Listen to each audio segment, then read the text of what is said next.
তুলে নিয়ে সুন্দর করে সুবাসিত বাড়ি দিয়ে আমার রাধারানীর চরণ ধৌত করে দিল।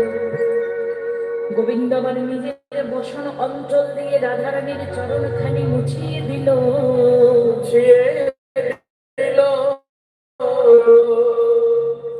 আর রাধারানীর দুটি চরণ ধরে ডেকে বলে, ওগো রাধে, গো রাধে, তুমি আমায় চরণে ছাড়া করো না, তুমি আমায় হরি বল, হরি বল, হরি বল। করো না গো।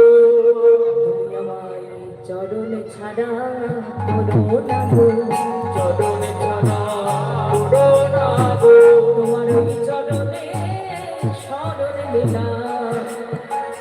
ওগো রাধে, আমায় চরণে ছাড়া করো না গো। তোমার ওই চরণে শরণে নিলাম, চরণে ছাড়া করো না গো। ওই চরণে শরণে নিলাম, চরণে ছাড়া